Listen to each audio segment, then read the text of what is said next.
1 करोड़ का सवाल देखा, 5 करोड़ का सवाल देखा, सवाल 7 करोड़ का भी देखा, लेकिन इस बार सवाल है 140 करोड़ का।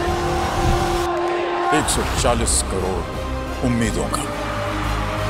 तो तैयार है टीम इंडिया जवाब देने के लिए।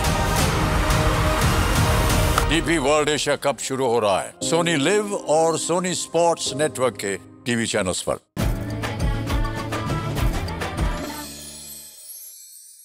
नवरात्र विशेष उपवासाचे घावणे आणि लाल भोपळ्याची भाजी करण्यासाठी लागणारं साहित्य: 1 चमचा साबुदाणा, 1 कप वरई, चवीनुसार मीठ, 1.5 कप पाणी, 1 चमचा साजूक तूप, अर्धा चमचा जिरं, लाल तिखट, चिरलेला लाल भोपळा, चवीनुसार सैंधव मीठ, खवलेलं ओलं खोबरं, बारीक चिरलेली कोथिंबीर, तेल।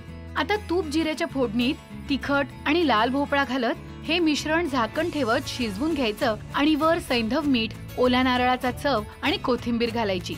झाली आपली नवरात्र विशेष उपवासाची लाल भोपळ्याची भाजी तयार। साबुदाणा आणि भगर एकत्र दळून घेत याचं पीठ तयार करायचं। आता यात चवीप्रमाणे मीठ आणि पाणी घालत याचं सरसरीत पीठ तयार करायचं। आता यात लिंबाचा रस, हिरव्या मिरचीचा ठेचा मिसळायचा आणि हे पीठ मुरवून घ्यायचं।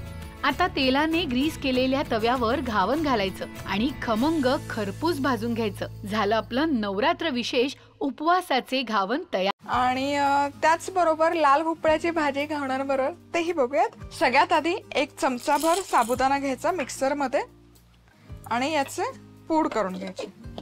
साबुदाणा पीठ वापरलं तरी चालेल।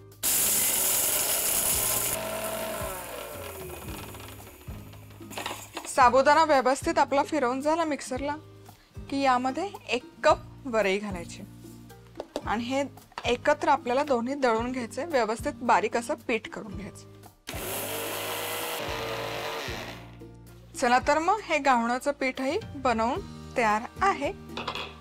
परफेक्ट अशी कन्सिस्टन्सी आली आहे। मीठ घालायचं चवीपुरतं आणि आता यामध्ये पाणी घालायचं आणि पातळसर असं याचं पीठ करून घ्यायचं।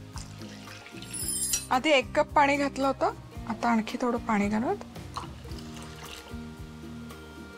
परफेक्ट अशी सैलसर कन्सिस्टन्सी आपल्याला हवी। तर 1 कप वरईसाठी 1.5 कप पाणी परफेक्ट आहे, पुरेसं आहे।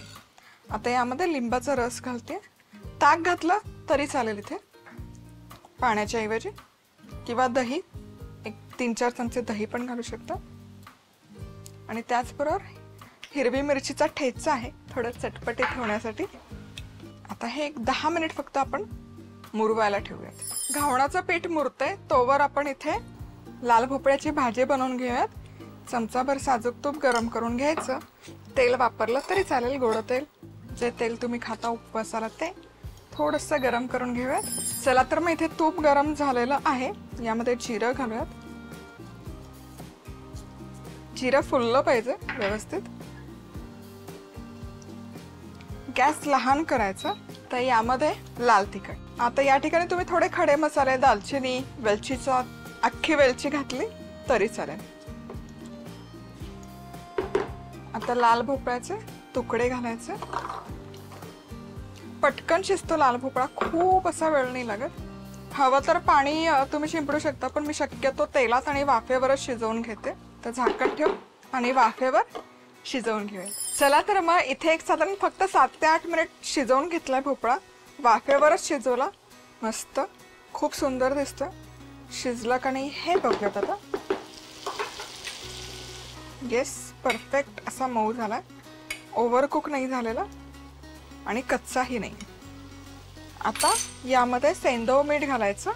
सैंधव मिठाची चव खूप छान येते उपवासाच्या पदार्थांमध्ये। ओल्या नारळाचा चव नसेल वापरायचं, शेंगदाण्याचा कूटही घालू शकता आणि बारीक चिरलेली कोथिंबीर ऑप्शनल आहे। तुम्ही उपवासाला कोथिंबीर नसेल खात, नाही घातली काहीच हरकत नाही। आणि आता आपली ही लाल भोपळ्याची भाजी पण बनवून तयार आहे। चला तर मग भोपळ्याची भाजी बनवून तयार आहे। त्याचबरोबर हे घावणाचं पीठही रेस्ट करून घेतलंय।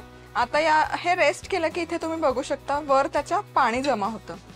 वरई आहे ती खाली सेटल होतं आणि वर पाणी होतं, त्यामुळे हे एकदा व्यवस्थित असं ढवळून घ्यायचं, मिक्स करून घ्यायचं। आणि प्रत्येक वेळा जेव्हा आपण तव्यामध्ये घालतो हे, तेव्हा प्रत्येक वेळेस ढवळून घ्यायची गरज आहे। आता घावण्याला मस्त जाळी सुटण्यासाठी तवा कडकडीत असा गरम झाला पाहिजे. तेल घालायचं, ब्रश करून घ्यायचं. येस.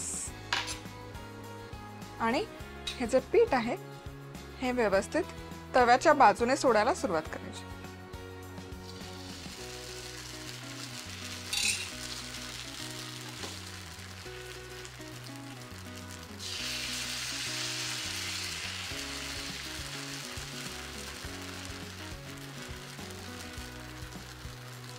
मस्त जाळी येते. तर झाकून 1-2 मिनिट शिजवून घ्यायचं.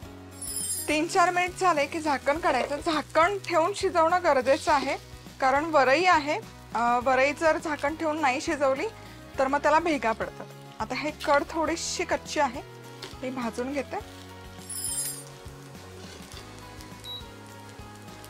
आता हे पलटी करायचं, फोल्ड करायचं, दुसऱ्या साईडनेही भाजून घ्यायचं. मस्त सुंदर दिसतंय. कसे सर्व करायचे? अर्थात लाल भोपळ्याची भाजी, त्याचबरोबर यामध्ये हिरवी मिरची घातली आहे,